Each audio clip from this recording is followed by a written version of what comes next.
All right, let's dive right in. Today, we're tackling a classic what-if scenario, the zombie apocalypse. But we're not just talking fantasy here. We're breaking down some surprisingly practical rules for, actually making it through day one. So picture it. The world goes sideways. Absolute chaos in the streets. In those first critical hours, your brain is screaming, "Where do I go? Where is it safe?" But you know what? That might be the wrong question.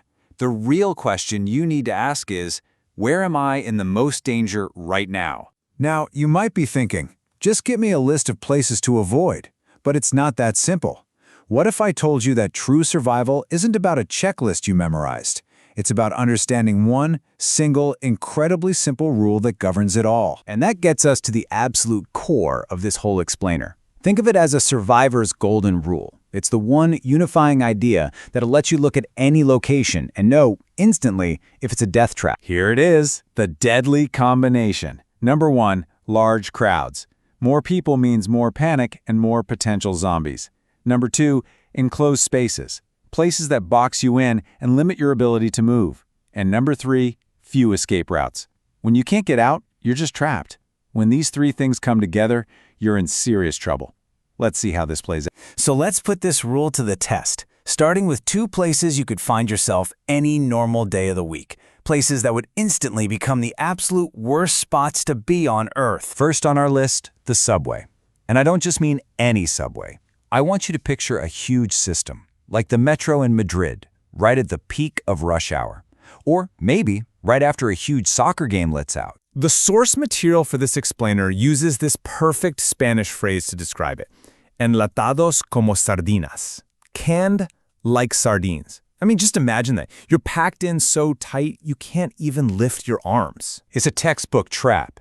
You've got the massive crowds, the enclosed space of the train car or the platform, and literally nowhere to run. If an outbreak kicks off down there, you're not a passenger anymore. You're just part of the buffet. The source is pretty clear. Get caught here, and you are not making it to day 2. Okay, our second daily commute trap, the good old-fashioned traffic jam. You might feel all snug and safe inside your car, but let me tell you, that feeling is a complete and total illusion. Because the second that gridlock becomes permanent and you have to ditch your car, your survival comes down to one thing: how fast you can run. And as the source so perfectly puts it, let's be honest, not all of us are runners. Let's just break that down. Your car, which is supposed to be your escape vehicle, suddenly becomes a prison cell. Your only way out is on foot, but now you have to navigate this maze of abandoned cars and panicked people. It's a nightmare scenario. All right, next up, let's look at a few places that are deceptively dangerous. These are spots you might actually think are a good idea in a crisis, but our golden rule shows us why they're anything but. Think about any place where we gather in huge numbers for fun. A big concert, a packed stadium for a championship game, New Year's Eve in Times Square. These places of celebration would become ground zero for infection. You see the rule here, right?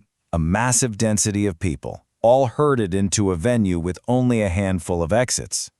The source calls being here like having a winning ticket to become one of the first to get infected, and that is not a lottery you want to win. Now for a really interesting one, the hospital. Your first instinct in a crisis might be to run towards one for safety, for supplies, for help. But whether that's a good move or a fatal one depends on one crucial detail. How fast do people turn? So here's the paradox. If it takes hours for a bite to turn you into a zombie, then hospitals will fill up with infected people who are basically just ticking time bombs. If the change is instant, it's still where every injured, panicked person will run to, creating absolute chaos. The bottom line? A hospital is never really a safe haven. And finally, we come to our last and honestly most tragic location to avoid during the apocalypse, your job. Now this one isn't really about our golden rule of crowds and escape routes. This one is, well, it's about dignity. As the source points out, can you imagine spending your last moments on Earth, not just with apocalyptic terror, but also with that lingering anxiety about an unfinished report? Come on, there has to gotta be a better way to go out than at your desk. So, we've gone through all 5 of these locations, but let's circle back to what's really important here. because it was never ever about the list itself. It all comes down to this one powerful concept. Let's give it a name: the zombie danger zone. The definition is simple. It's any place defined by that deadly trio: large crowds, enclosed spaces, and few escape routes. That's it. That definition is the only survival tool you really need. So don't just walk away from this remembering avoid the subway. Internalize the principle, because that deadly combination of factors is what lets you assess any situation on the fly and make a smart decision that could save your life. And that's the thought I want to leave you with. Start looking at your own world through this lens. What about the local mall on a Saturday afternoon? Or a university library during finals week? That one popular street in your town lined with restaurants? What other places in your life are a perfect zombie danger zone, just waiting to happen? The principle's yours now. Use it wisely.